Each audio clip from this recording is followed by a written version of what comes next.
Hello Virgo, Sun, Moon, Rising, and Venus signs. Kamusta kayo? Sana po nasa mabuti kayong kalagayan.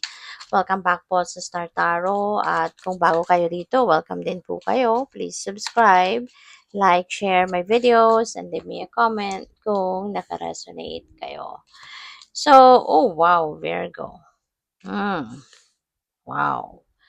So, Virgo, perseverance. Una, diba? Meron kayo ritong pagsisikapan, pagtsatsagaan, talagang magsisipag kayo dito ng bonggang-bongga, no? Para siguro ma-achieve ninyo yung plano ninyong kung ano man ang gusto ninyo ditong ma-achieve. So, but yeah, there could be a challenge dito para sa'yo, hindi ba? Pero hindi mo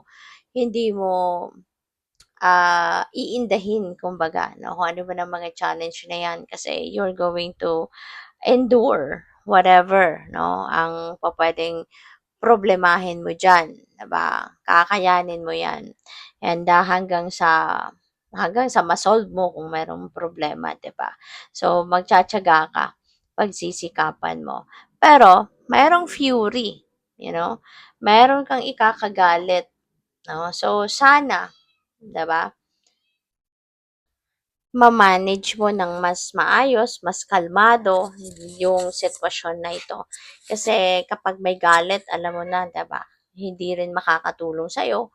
Hindi yan hindi yan makakatulong na mag-improve ang inyong sitwasyon at instead mas lalo ka lang mai-stress diyan, 'di ba? Mas lalo lang makakadagdag yan ng sakit ng ulo mo, kung ano man ang bagay na 'to. So, as much as possible, kalmahin ninyo yung inyong sarili, iwasan ninyo na umabot kayo doon sa mag-outburst kayo kasi kayo lang din naman ang kawawa diyan. Kayo lang yung magsa-suffer ng stress, at saka minsan 'di ba kapag nagagalit tayo, nakakapagsalita tayo ng mga hindi dapat at pinagsisisihan natin, no, in the end. Kaya para hindi kayo umabot sa gano'n, no, kalma, okay? Kalma, talk to yourself, kalmahin mo yung sarili mo, 'di ba? Para nang sa gayon, hindi kayo umabot sa puntong meron kayong pagsisisihan. At saka mag-breathing exercises kayo. Step back, stay away, 'di ba? For quite a bit, 'di ba? At kalmahin mo muna 'yung sarili mo. Mag-ano ka, breathing exercises ka. Ang dami dito sa YouTube, no, na pwede mong magawa. 2 minutes, 1 minute na mga exercise na ganyan, pampakalma. So, i-search ninyo 'yan dito sa YouTube at para alam nyo, no?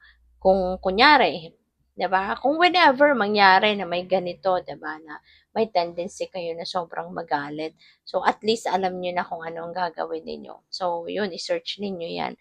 At saka hindi maganda lalo-lalo na kung merong mga sakit, lalong-lalo na kung kunyari meron kang hypertension, 'di ba? May sakit sa puso. Nako, 'di ba? Iwasan ang sobrang galit, 'di ba? Kaya kailangan talaga na kalmahin ang sarili, mas isipin mo yung inyong physical condition, yung inyong physical health, mental health, isipin mo 'yon, ano, kaysa mag-give up ka or mag-give in ka, I mean, sa galit. Kasi it's not going to help your situation in any way.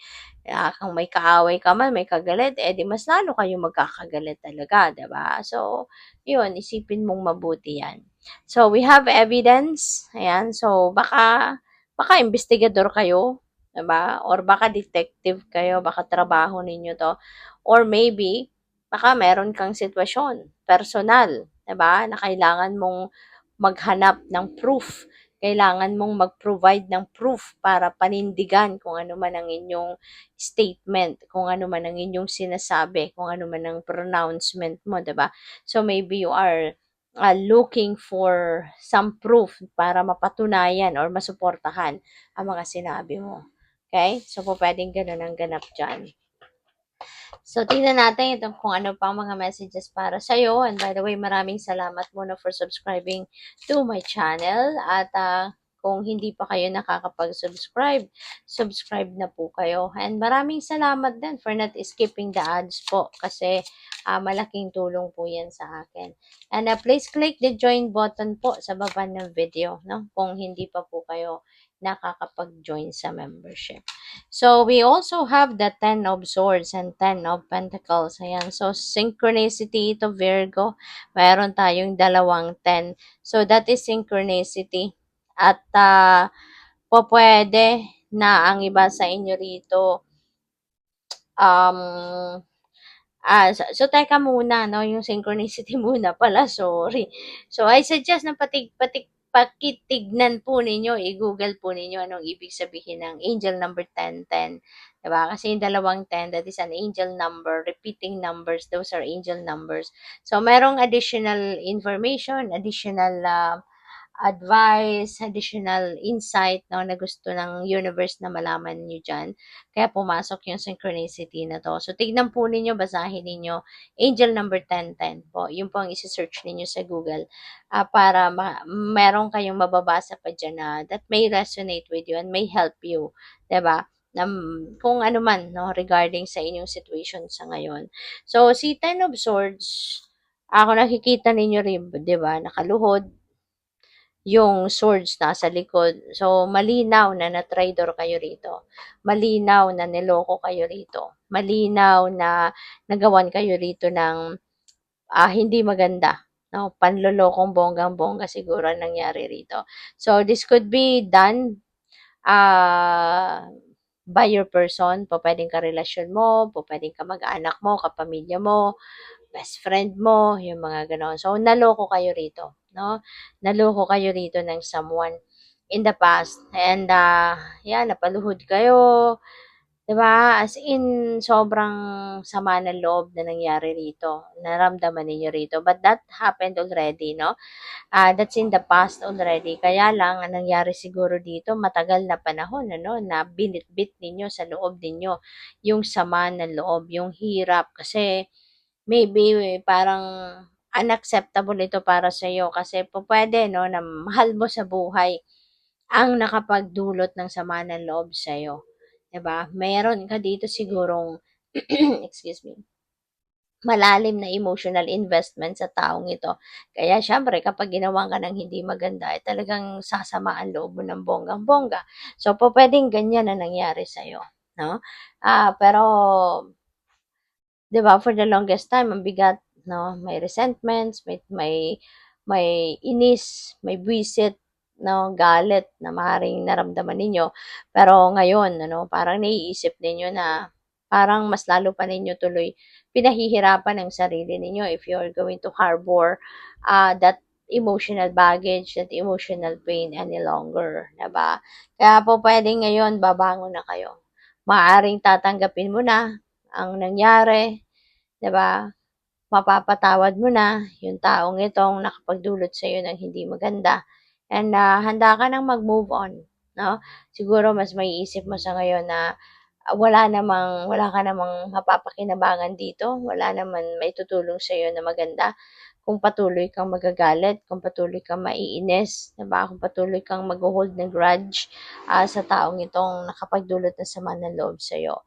Kaya siguro magdedesisyon ka na, 'di ba? Na patawarin mo na siya at mag-move on ka na sa buhay. So which is good, 'di ba? Para makapagsimula ka na ng mas masayang buhay. We also have 10 of Pentacles. Ayan, maganda rin ito pagdating sa pamilya kasi this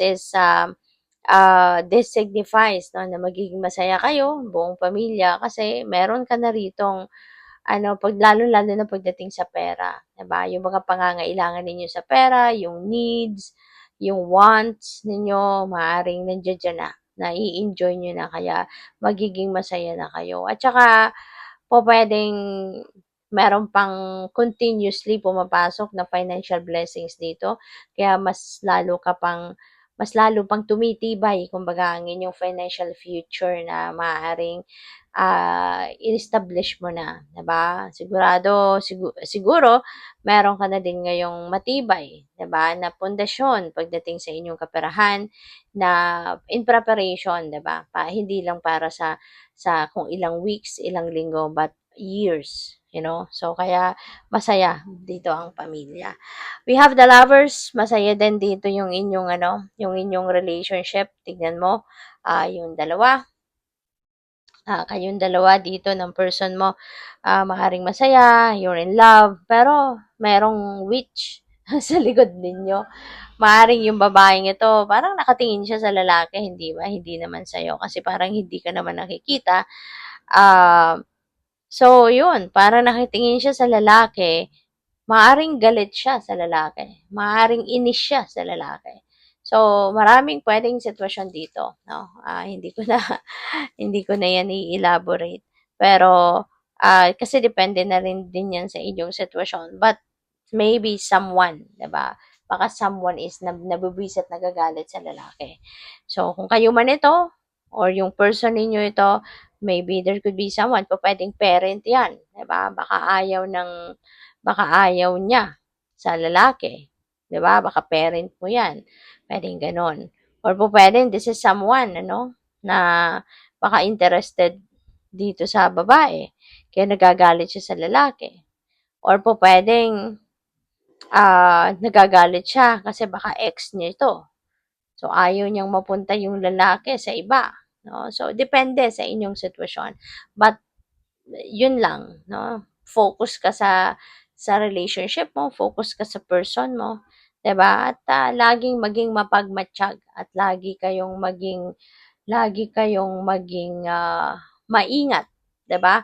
Sa pakikitungo, pag-share ng mga impormasyon, especially related sa inyong dalawa, sa inyong karelasyon, kasi you never know kung ano yung pwedeng gawin ng mga tao sa paligid ninyo, lalo-lalo na hindi maiiwasan merong maiinggit din sa inyo kasi baka masaya kayo sa bawat isa, nakikita ng iba na close kayo, magandang relationship, happy kayo.